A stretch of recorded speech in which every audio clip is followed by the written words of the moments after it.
Hello and welcome to Factorio. This is a base tour. I've been playing the Factorio Discord monthly map, except the monthly map as they set it out was vanilla rules. So I've added a few mods. The first one and most obvious one that you can see on the screen is clones transport drones. That gives you little truck dudes that run around the map. They pick up items from red warehouses and drop them off at blue ones.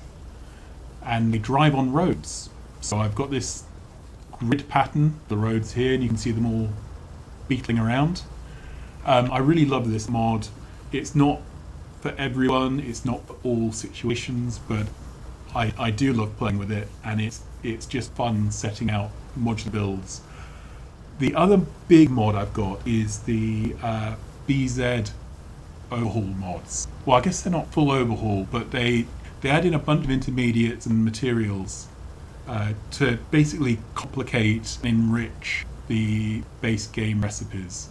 They don't add any new goals, but there's just a bunch more processing with ores. So for example, you can see here the copper ore is smelting, and as a side product of the copper ore smelting, we are getting some silver concentrate, which then gets turned into silver plates for inclusion in various components. My design on this has been one I've used before. Each production cell is, let me just turn on the, yeah, there we are. You might be able to see here, each production cell is a single 32 by 32 chunk. So I've got 30 tiles of usable space in the middle. Every cell has a power pole and a rover port in the top corner. I typically bring in materials at the bottom of the cell and dump them out at the top of the cell. I have also been, where it makes sense, doing the whole of a coherent process within a cell. There's a lot of processes where it's just a single recipe, it fills up the cell. Wherever it is possible, I have been combining processes together to take base inputs and produce a useful output. So this is the military science block. You can see we're bringing in the materials to make ammo, the materials to make grenades, and the materials to make walls. They are getting recombined within this cell using belts and then dumped into an output chest. The other things I've done is quite heavily limit these output chests. They have a lot of inventory, and if you don't limit them, particularly high value items like science packs, you can end up in a situation where your entire world is turned into, say, grey science packs. And then you cry because you have no iron ore. What else? The smelting blocks are this kind of design.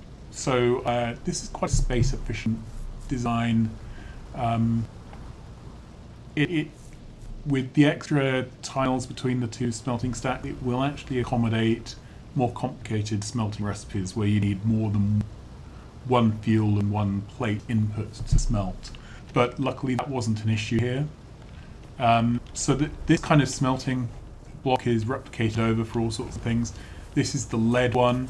I've run into problems with this where I'm not consuming enough of the silver dust, silver concentrate, so I'm going to have to come up with some solution to that later. Stone bricks, which is also where I was making road, alumina, and then aluminum plate, iron, and so on and so on. And you can see there's a mixture of smelters which are using stone furnaces and steel furnaces. In this mod pack, because there are some extra ores, it really reduces the amount you need to rely on any one ore. So there haven't been, I don't know if there's been any materials where I've needed more than one smelter. You can see here we've got a power block to one side, and then this is our blue science build. Sulfur, again, in this pack is used in quite low quantities, and I found that it was just easier to make sulfur and indeed sulfuric acid within each build where it was needed. Not something I'll do in the base game, to be honest, but it was the easiest thing here. And then engine build, the BZ mods complicate engine builds a bit by introducing spark plugs, which are an absolute so-and-so. They are an absolute pain early game. You need engines for trains, for these trucks, you need them for fluid pumps, and these spark plugs require 4 different materials using 4 different ores. So it really does force you at the late green, early blue science level to have got a whole load of smelting stacks up for a whole load of products. However, luckily you only need 1 spark plug machine to drive double this build actually. Again, you can see how limited the outputs. One thing I have done later on when I introduced the robot network was most things I'm dumping a single stack of them into the logistics network. Excuse me. Sometimes with this collection of mods I have set up a dedicated logistics manufactory, and then I've used transport drones to ship materials into the manufactory for processing. I didn't bother this time. Why is this machine not running? Because the belt is 1 short. I wonder if that's why my blue science has been slightly behind all this time. We will never know. Yeah. Another thing BZ mods adds is some complexity in making circuits. So these are PCBs. The PCBs are required along with green chips to make red chips. So red chips require PCBs, wafers, the normal coils, green chips, and solder. Solder is something that's used in various recipes. It normally makes sense, sometimes it's a bit left field. So solder again is needed for green chips. Other than that, green chips looks fairly normal. It's the 3:2 ratio. The iron input for green chips is replaced with bakelite. Yep. You also need to feed this with solder and graphite for reasons. There's probably some sensible real-world reason, but to be honest, I don't make green chips in the real world, so I do not know. There's several green chip recipes, which I think lets you balance across ore types. Let's see if we can find it. Yeah, so there's green chips from copper. There's a handcrafting recipe using wood, and then you can make it using silver wire. I've got a feeling that I probably should shift over to silver for my green circuit production, because that might help me with my silver dust problem. Anyway, that's a job for later. This is tin. We use tin in a variety of processes, but the most important one is making solder. Steel. Now you can see there's these funny smelting machines. These are 4x4 tiles. They break all your standard layouts. And these are called foundries. So there's a bunch of processes which are smelting adjacent, which are done in this mod pack using a foundry. I quite enjoyed it. The foundry machine itself is quick, so it can introduce some belt and logistics issues. There's a lot of processes where you just need one foundry, and it will do your factory. There's other processes where you just can't get enough. So in our case, steel was one of those. Despite having only 1 iron smelting column, I've ended up with 3 steel smelting columns to try and keep the factory going. Sticking with my theme of modular builds, I tried to mine in place and process things near where I was mining until my starter patches ran out. My starter patches are now all running out, so it's time to retire these, to be honest. So let's let the house robots deal with that. Some of the things, so this was for graphite mining. Some of the things require fluids to mine. This required steam. I just put steam in the road network, and that seems to work because mining is generally requires very low volumes of materials to process. Another interesting Another interesting aspect of the mod pack is that there are often multiple recipes that produce the same output or the same byproduct. So graphene is this cylindrical pots thing. As an IT person, this looks like a database symbol, but it's apparently some sort of graphite block things. You can see there's nothing in here. Excuse me while I cough. Sorry. There's nothing in here. It's because I've turned off these belts. We're reading the road network and only activating these belts if there's under 2.5K of graphite in the network. The reason we have to do this is there are other processes which produce graphite as a side product. And if we just produce the graphite here efficiently and quickly and cheaply, it would back up the other processes where the genuine product is required. Now, there's no general resource sink here. There's no sink pit or flare stack or anything. So you do have to balance your products correctly. And so the way I've done it is I've used these road network readers. So this road network reader can read how much graphite there is in the network. And then I just turn off these belts if there's already sufficient. Yellow science is boring. We're currently out of low density structure, but that's not a big problem. Yet more smelting. Diamond. There's two recipes for diamonds. One takes rough diamond ore, and then the other one takes graphite and processes it into diamond in a furnace. You need diamonds before you can set up the furnace for making diamonds out of flake graphite. So luckily there was a patch of diamond ore near my starting area. This is another one of those things, side products. This produces stone. I've done the space exploration thing of just trashing all the stone into landfill. I should really be using the stone because we're actually short of stone in this factory. But it is a pain to try and organize. All right, what else? Low density structures. Low density structures in this mod pack take some interesting inputs. So there's diamonds, then there's an alloy called 2219 aluminum alloy. There's a bunch of different alloys you need for various products and processes, which is an interesting challenge. The alloys just recombine metals basically, and then give you a slightly different product. Cement, which apparently is a real life thing, I've never heard of it before. And yeah, the carbon fiber. So I currently have a carbon fiber drought.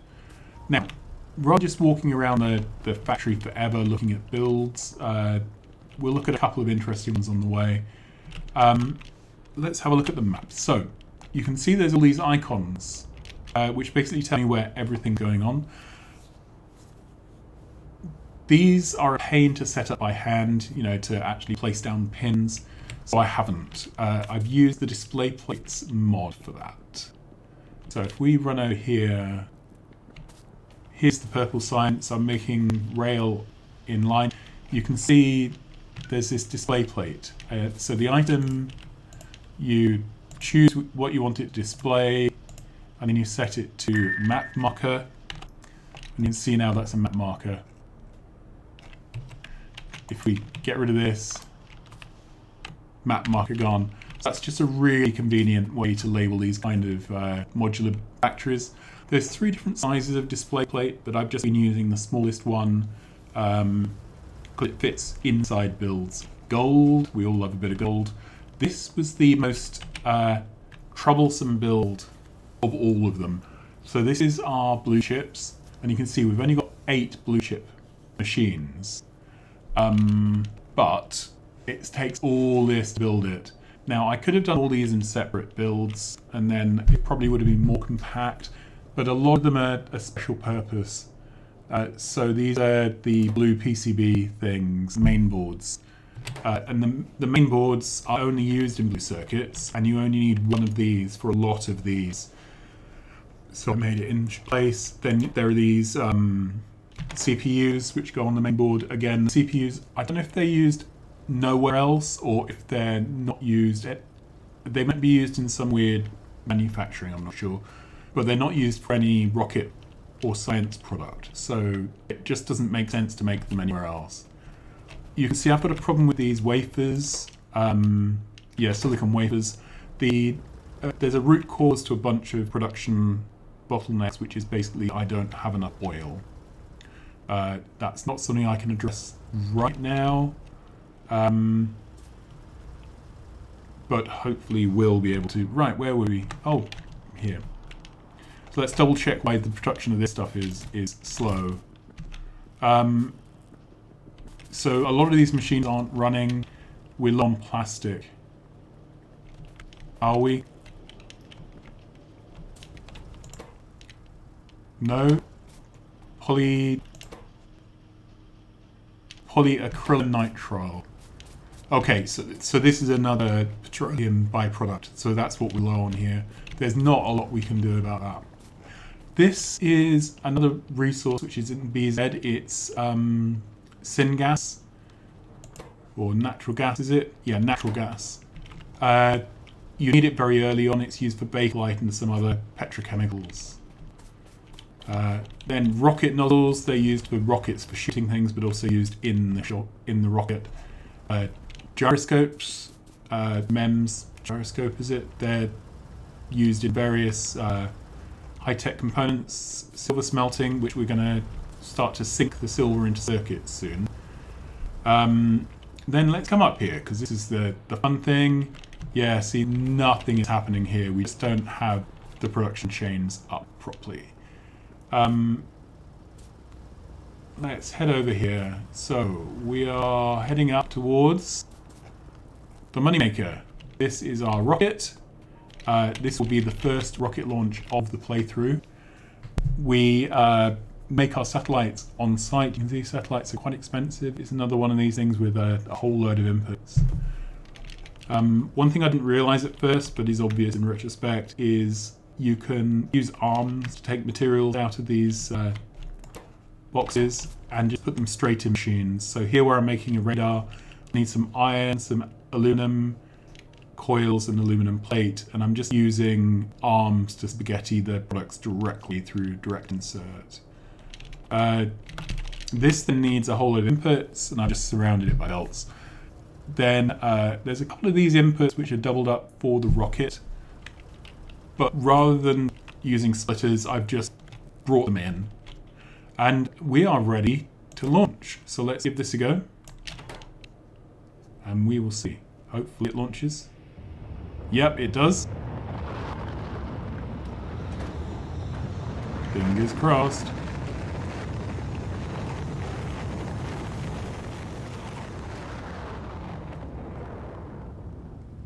And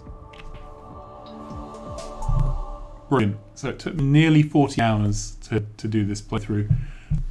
I'll admit I wasn't doing things the most efficient way. I was doing a little bit of AFK building as well. I didn't automate any mal until I had the logistics system unlocked, which meant I was doing a lot of handcrafting. But it was a really fun playthrough. The other thing worth noting is, let's go back to the map view. So this is the factory. There you are, it all fits on there. All these processes are going on. You can see there's some of them duplicated, so there's more than one green circuit, more than one red circuit. We have several of these builds, and so on and so on. A lot of things are just once, so silver rods, there's only one silver rod build. But that's the factory, and it's really quite self-contained for the amount of stuff that goes on. Design choices. So the challenge map was a ribbon world, and it's not very high. So it's 1, 2, 3, 4, 5, 6, 7, 8. So it's 9 chunks high, 8 with 2 half chunks. It seems to be unbounded in length. I've only explored out this far. I explored out left quite early on and discovered I had a sea blocking my way off to the left. which was fortuitous because it meant that once I killed the 5 or 6 bug nests out here, I was safe from that direction. The bugs, I had frostbiters and explosive biters installed, so they were entertaining to evict. You can see we've got some resources being mined out here. Some more graphite. Sorry, that's our diamond. This is zirconium or zircon.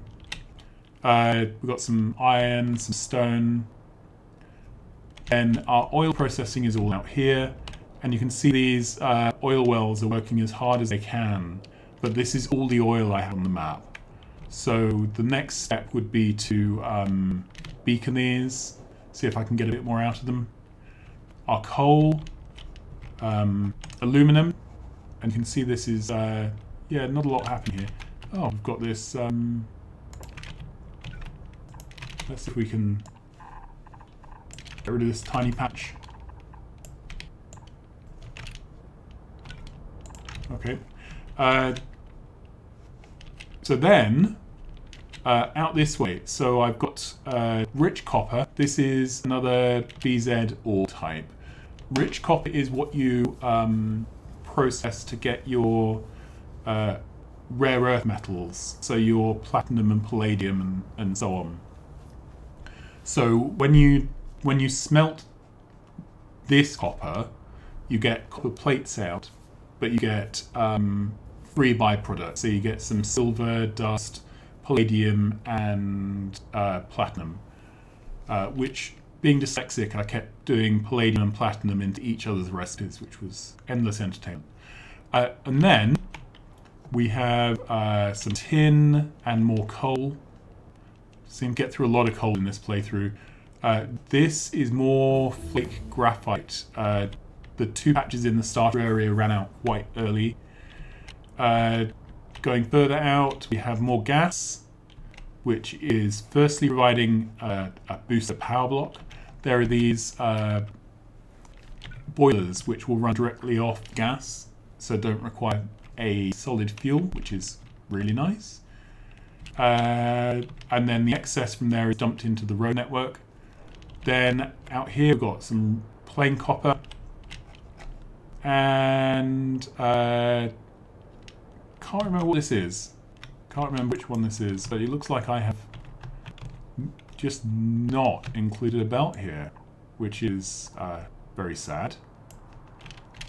So I will have to come up with some way to fix that off camera. And then we get to a little river channel, which divides us off from the natives. There are products out here, but without landfill, we can't really bridge our way across there. Now, there are some limitations with this map. I was hoping to mega base, because I've never done a bz-ors mega base before. I thought it'd be entertaining to try and get 2 or 5 science per minute. I even installed a faster belts mod, so I had the option of better than blue belts if I needed it. That's turned out to be just not possible, because I don't have a source of nuclear. I only have these ores, and because it's a riven world, there just aren't that many ore patches. So as soon as I set up anything which chews through at 20 times the current production rate, we are going to run out of our patches before we've really processed them. The other thing was, on this map, I've been really quite careful to only use transport drones. I thought I would really see if they could work in this manner. And the answer is yes, they can. It's worked very well. So the way to fix problems with drones going off and just never coming back is to use these buffer stations. You set them up, you put 20 or 30 or 40 trucks in them. Then they do the long haul routes all the way out to wherever it is out here. You can see the trucks going down the road here as green dots. So they do the long haul trips, and because there's loads of them, they have the throughput, and then that produces a buffer, which then the factory itself can pull from. So that's sort of the equivalent of trains here, and that's worked beautifully. So it'd be interesting to see if it's possible to set up a mega base on a normal map just using transport drones. I've got a feeling it won't work. I've got a feeling you really want trains to deliver ore into your base and then use trucks inside the base. But we'll see. There's also some issues with transport drones in terms of well, here's a good example, right? So this truck is just going backwards and forwards between these two depots, and it's picking up 10 or 15 of this resource each time. It means this never really fills up, and this never really gets full. Which, you know, that's annoying, isn't it? So there are scheduling issues. Now, I could work around this with some circuits, for example, to turn this off until it's filled up with 1,000 items. So if it's got fewer than 1,000, disable it. I can't deal with that flashing light. Let's just queue up some researchers to get going. So that would be an option. I haven't bothered because there's always been a problem that I've had to firefight. So, like now, this build isn't working. Goodness knows why. It says we don't have blue chips, right? So that's a petroleum problem again. So the only way I'm going to fix this is more petroleum, but this is literally the only petrol patch I have on the map. So I think we've done what we can do with this map. Anyway, learning experience. It's been really good fun. It's been an entertaining 40 hours. I definitely would do it again. Maybe I'd add in a couple of other mods to further encourage me to do fun things. Until then, thank you very much to the Factorio Discord team for doing the monthly map. Thank you very much to the mod authors, for Brevin, I think it is, for the bzors, and Clonin, obviously, for transport drones. And with that, I will see you soon. Bye-bye.